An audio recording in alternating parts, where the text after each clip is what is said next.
The main argument for atheism, it seems to me, is the problem of evil. So the main, if not the only argument for atheism is the problem of evil. So if we can, it behooves us to examine this argument to see if it holds any mustard, and if it doesn't, if it's not a very good argument, um, then that is kind of the final nail in the coffin against atheism. But let's look at the argument itself.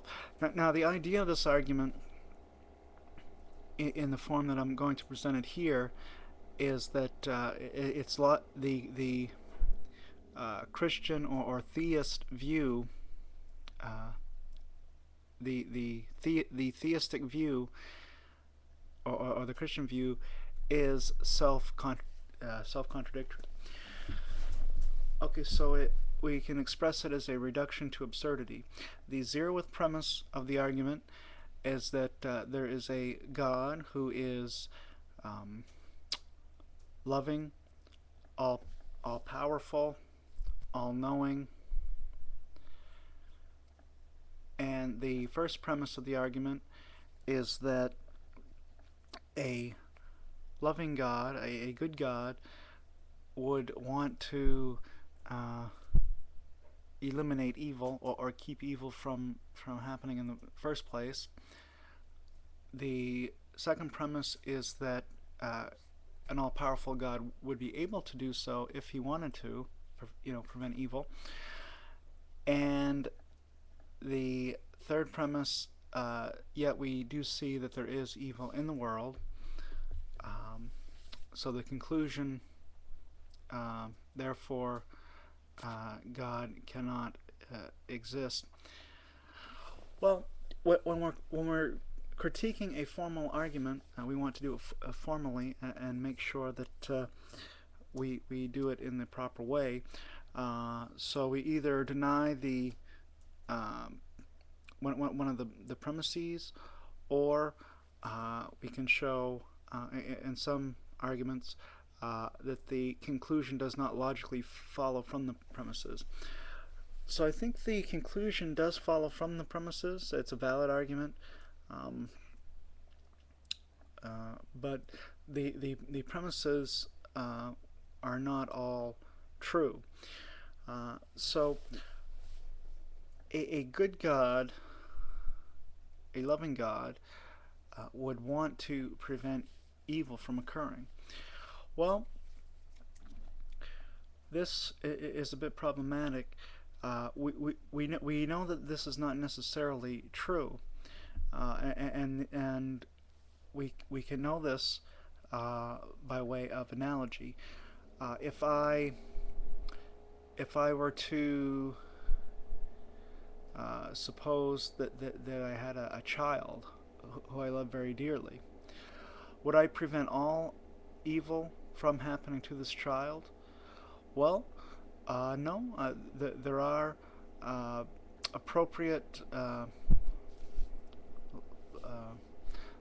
there are cases, situations where it would actually inflict suffering upon the child, if the child, and do so as a loving and good parent. For example, if the child wanted to play in the road, I might take the child and give some form of punishment to the child, a spanking or taking away a toy, or something like that.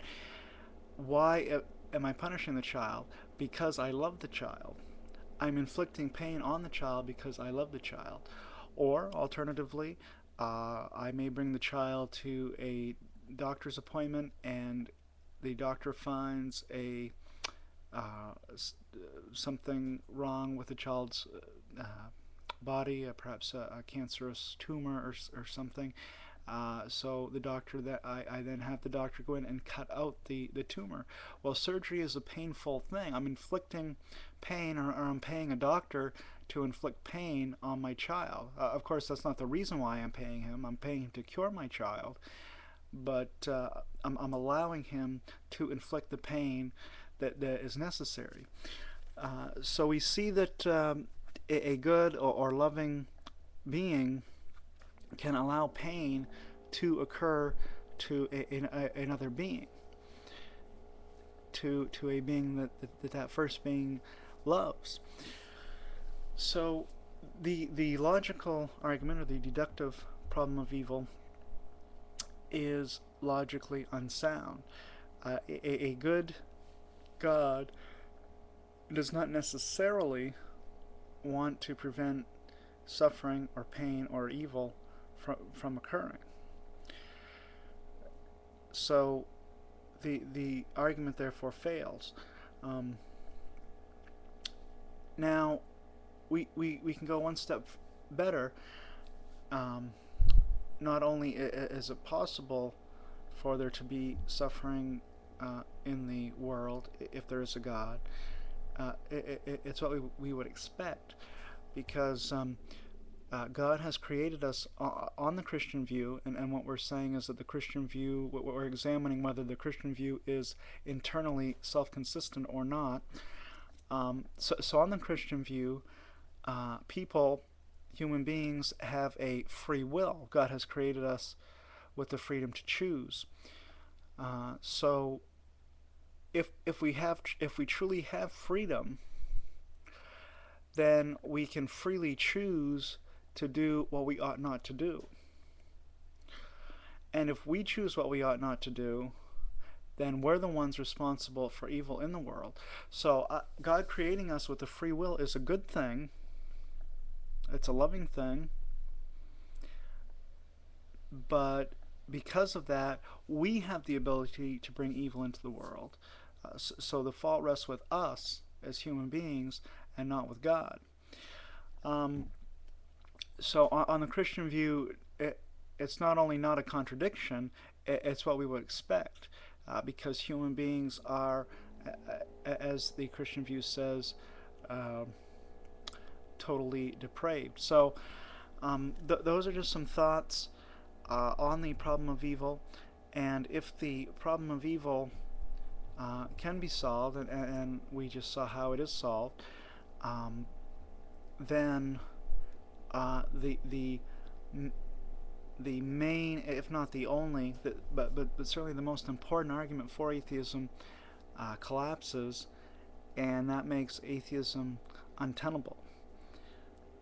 So unless atheism can come up with something more central, more powerful for an argument, we are justified in rejecting it as a fallacious worldview. So as always, please comment on this video and do either a video response or written response. I'd love to hear from you, especially if you are an atheist who thinks that and you're basing that atheism primarily, if not exclusively, on the problem of evil. Thank you. Shalom out.